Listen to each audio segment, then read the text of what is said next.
Hola a todos y bienvenidos a Chronology Time. En el capítulo anterior, el Homo sapiens ya dominaba el fuego, creaba armas compuestas y comenzaba a organizarse en grupos más complejos.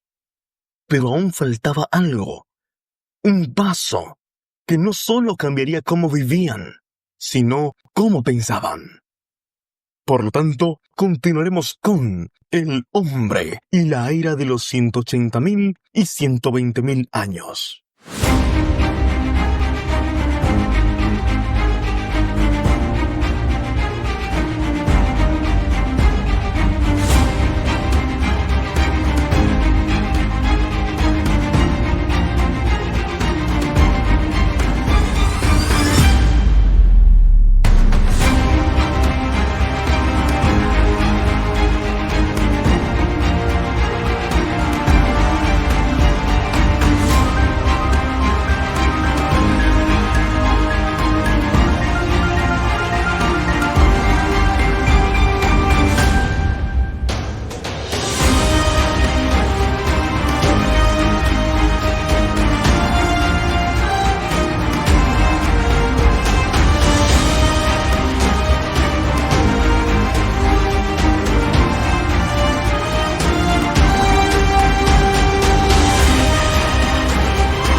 Hace entre 180.000 y 120.000 años, en las sabanas y costas del este y sur de África, el Homo sapiens seguía evolucionando. Sus herramientas eran más precisas, su cooperación más fuerte. Pero algo más comenzaba a despertar, y era el pensamiento simbólico. Esto era porque a medida que el Homo sapiens vivía más tiempo en grupo, y que su mente procesaba no solo el presente, sino el pasado y el futuro, empezó a surgir una nueva necesidad. Y era la necesidad de representar lo que no se ve, de marcar un objeto, de dejar una señal, de mostrar algo o alguien tenía un significado. No bastaba con cazar, no bastaba con sobrevivir. Ahora querían expresar. Y fue entonces cuando apareció el primer color de la humanidad, mucho antes de la escritura o el arte rupestre. Ya usábamos los colores, y el primero y el más antiguo fue el ocre rojo. Este pigmento, extraído de rocas ricas en óxido de hierro, era molido cuidadosamente. Se mezclaba con grasa animal o saliva, y se aplicaba sobre piedras, piel o conchas. Mucho antes de la escritura o el arte en paredes, ya usábamos los colores. Y no solo uno, sino muchos. Tanto como el rojo profundo, el amarillo terroso, el naranja brillante y el marrón cálido. Todos nacidos del hierro óxido, extraídos de la tierra, molidos sobre rocas y mezclados con grasa animales o saliva. Pero no eran comida, no eran armas. Era símbolo. ¿Pero para qué? Tal vez identidad, tal vez ritual, tal vez, y solo tal vez, el primer intento de decir: yo soy parte de algo. En las cuevas de Blombos, en Sudáfrica, arqueólogos encontraron algo asombroso: conchas de mar, perforadas deliberadamente. No servían para comer, no cortaban. Eran collares, adornos.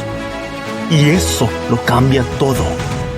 Porque crear un collar requiere planificación, requiere pensar. Esto no es útil, pero representa algo. Y ese algo era una idea.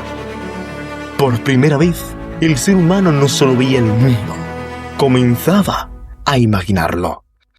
Aunque no tenemos grabaciones ni escrituras de ese entonces, sí contamos con evidencias indirectas que nos hablan del lenguaje o escritura.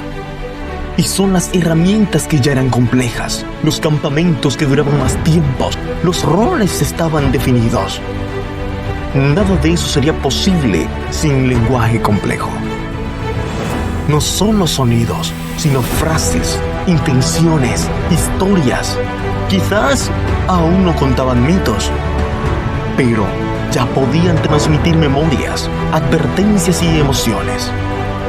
El cerebro simbólico estaba activo. Fue entonces también, en esta era, que el ser humano miró el océano y no vio una barrera, vio comida.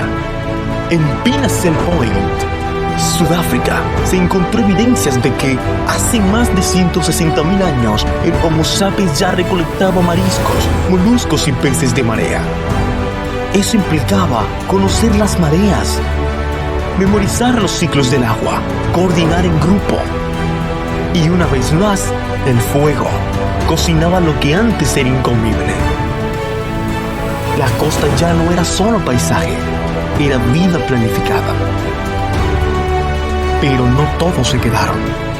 Algunos se atrevieron a ir más allá, de romper sus límites y fronteras.